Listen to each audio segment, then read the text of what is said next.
Ariana, are you here? Yes. Oh, there you are. Yeah, Hello. yeah. I loved hearing you, Kasha, describe the work you have been leading so amazingly. Really fantastic. And we've loved hearing from Kasha, but we're also really excited now to hear from you. She gave us such a great sense of what inspired the Thrive Global Foundation, which of course is Thrive, but Thrive was inspired by you, and it's a story that I have to say I know well, but I don't know that everybody in the room does. And it was your own personal moment of burnout, a pretty intense moment that really caused you to reevaluate things, reevaluate the way you were approaching success and life, and led us in many ways to where we are today. So could you share that background and that story with everyone, please?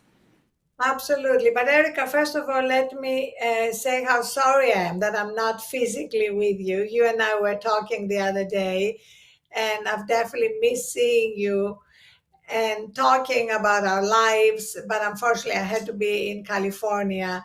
So, yes, my own personal wake up call came in 2007, on April 6th to be precise. 2 years into building the Huffington Post, I was the divorced mother of two teenage daughters. And I had bought into the collective delusion that in order to be super mom and super founder, I could not afford the luxury of taking care of myself.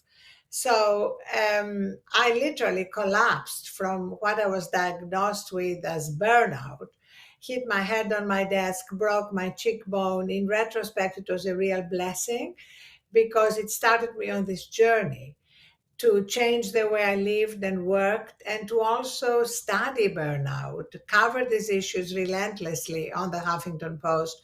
And then in 2016, wanting to form a company that actually helped people go from awareness to action, to help them change their behavior so that we could have healthier habits and a healthier life. And it's working, as we're seeing in the foundation, but also in Thrive's work. As we look at this, so much of burnout, our ideas of success, what we feel we need to do, it's tied to our mental health, as we know. May, of course, is Mental Health Awareness Month. I think we could all maybe make the case that every month should be Health Awareness Month. Stress plays such an important role in all of this, and it really can impact not only your focus, your decision making. It adds to those feelings of being overwhelmed. And one thing that I've actually really enjoyed learning more about is you advise tackling the stress with what you call micro steps, breaking things down into small, manageable bits, right, that allow you to achieve some success. So walk us through, if you would, what those micro steps are and why they are so successful. So, Erica, it's so important to recognize, especially speaking with a room of high achievers who have big and noble goals they want to go after, that in fact, when it comes to our personal behavior, the way to achieve big goals is to start small, which seems counterintuitive. But all the science makes it clear that if we break it down into what at Thrive we call micro steps, tiny, incremental, daily steps that build into healthier habits that we call too small to fail, then they become sustainable. If you start with big New Year resolutions, most people end up breaking them in 2 or 3 weeks. So, micro steps are also an incredible way to interrupt the cycle of stress that you mentioned. And if stress becomes cumulative, that's when it leads to mental health problems like depression, anxiety, or binge eating or binge drinking. To be able to um, assuage that feeling of being marinated in cortisol and wired. So, 60 seconds, we know from neuroscience, can actually help us move from the sympathetic to the parasympathetic nervous system and course correct from stress. 60 seconds to focus on our breathing, to remember what we're grateful for, to stand up and stretch, anything that interrupts that cycle. I've enjoyed reading about, you have all this science behind it, but reading about each one of these micro steps that is recommended. You mentioned a couple of the 60-second sort of reset, refocus, thinking about what you're grateful for, getting up from your desk. Which of these do you find are most effective for you personally? So, my favorite micro steps are picking a time at the end of the day that I declare the end of my working day. And I do that by turning off my phone and charging it outside my bedroom. And related to that is when I wake up in the morning, not to rush to my phone. 72% of the world rushes to their phone before they're even fully awake. So, taking even 60 seconds again to set your intention for the day, to remember what you're grateful for. And the reason for all this emphasis on gratitude is that gratitude and fear and anxiety do not coexist. So, meaning what? That they don't Meaning that, coexist because when meaning you that take the time to gratitude, recognize the. meaning that gratitude is an antidote to anxiety, fear, stress. It's like when we're feeling grateful, we are full of what we love about our life. Even during a challenging time when we are also dealing with something difficult. So, gratitude and joy tend to change the way we experience what life brings us. They really do. Our next panel is going to talk about what we're seeing in the workplace right now. There's so much change happening for so many people as they're maybe returning to the workplace or deciding what they want that workplace to be. When we look at mental health, I know that you have said we need to do more than just take the occasional mental health day, right? This is about the whole person, the whole well-being, and that it has to be, and Kasia alluded to this at Thrive, it really has to be embedded in the culture. And it has to be something that's there, not something that you try to fix once it's broken. So using maybe microsteps and other tools, what have you found, right? What are ways that employers can help protect their workers from burnout by embedding that culture and this recognition of the whole well-being? So, as Kasia said, it's really about embedding well being, mental resilience, micro steps into the workflow. So, our entire Thrive platform of micro steps and storytelling to inspire and empower comes to employees wherever they are. If they're on Teams, on Slack, on Zoom, they can also download our app. But we want to make it super easy to remind them that we have this incredible place in us. We have these hidden treasures of peace, wisdom, strength. They are birthright. But as Thich Nhat Hanh said, it's never been easier to run away from ourselves. And of course, our addiction to social media, to our phones, to always being busy has made it so difficult. I mean, I remember, I have to say, anecdotally, I remember years ago, it was maybe 10 years ago, you reached out to me, and I want to say it was probably for the week between Christmas and New Year's, and you said, I'm doing basically a digital detox. I'm not going to be on social media for a week, and Erica, will you join me? And I remember at the time I said, oh, I can't. I would love to, but I have to work that week, and I have thought about that moment in the years since multiple times, and why I made the decision that I did, why I felt like I couldn't take that break, and what would I really lose from it. And especially during the pandemic, as we look at some of the micro steps that you're suggesting, as people are resetting how they look at work, how they look at social media, how they look at the way all of these things influence them, you were definitely ahead of your game on that one. But how much do you think that has changed too? How much is that a part of the conversation at Thrive as you're looking at that whole well-being, talking to people about, I shut my phone off at this time of night. So we're going to shut things. I would like everybody to shut things down. I want to know that as a company, as a culture, right? We want everybody to be a part of something like that and to know it's okay. Absolutely. I think people need to feel that they have cultural permission.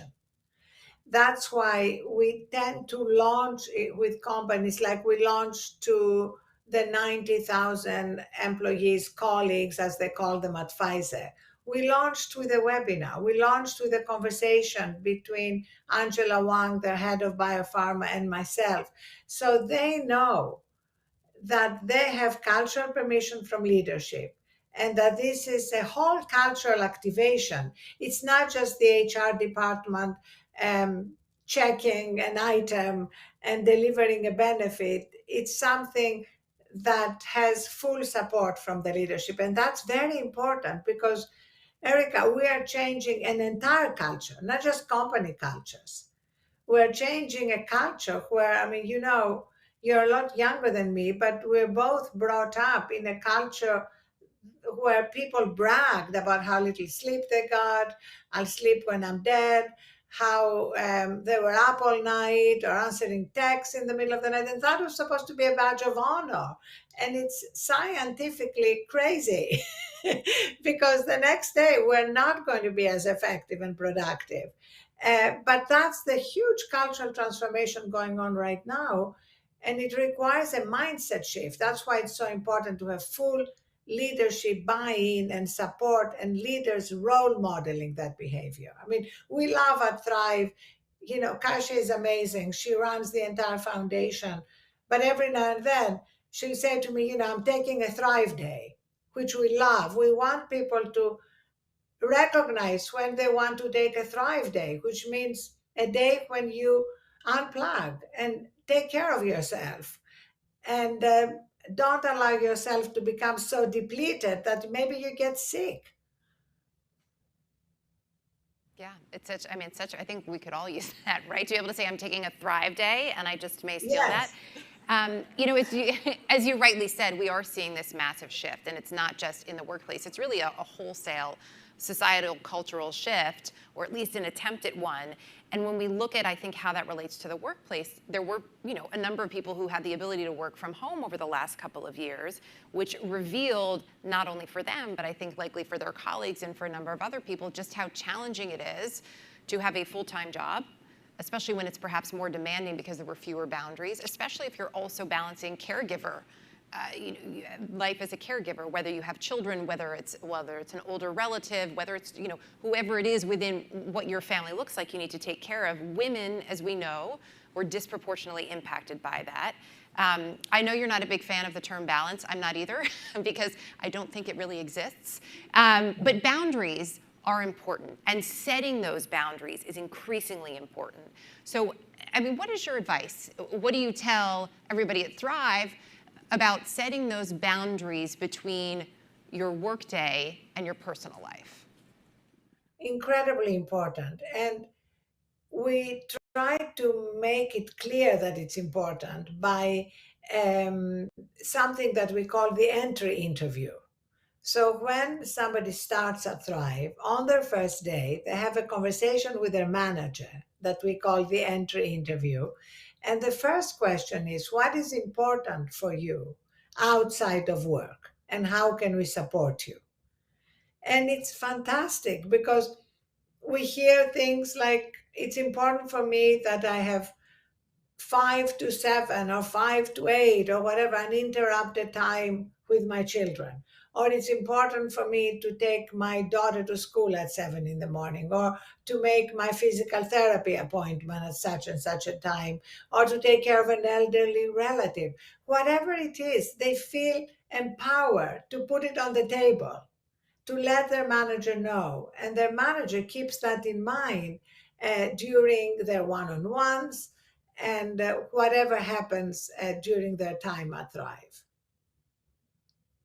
It's recognizing the whole person, right? Which is sort of what we talked about with first responders first, but really recognizing that there is a whole person that is there with you, which actually sort of transitions a little bit into these partnerships that we were talking about earlier, right? We know one of the most stressful fields today to work in is healthcare. It was rough before the pandemic. It certainly got worse during it. There was this partnership that sprung up early in the pandemic, as Kasia was telling us about, between Thrive, the Chan School of Public Health, the CAA Foundation, Americares, of course, to launch First Responders First. Why was that so important to you, to have this partnership, to be involved with someone like Americares?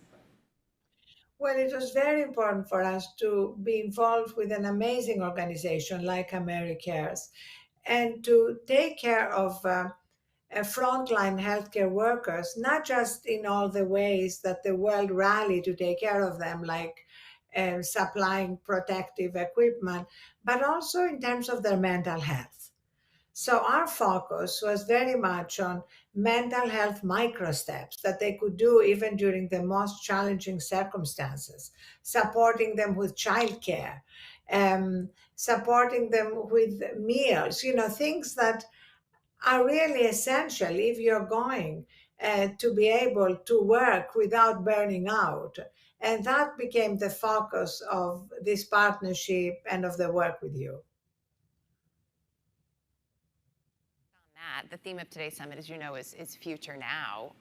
What sort of changes do you see for the workplace on the horizon? And I'm wondering if any of them are things that may have come out of some of those partnerships.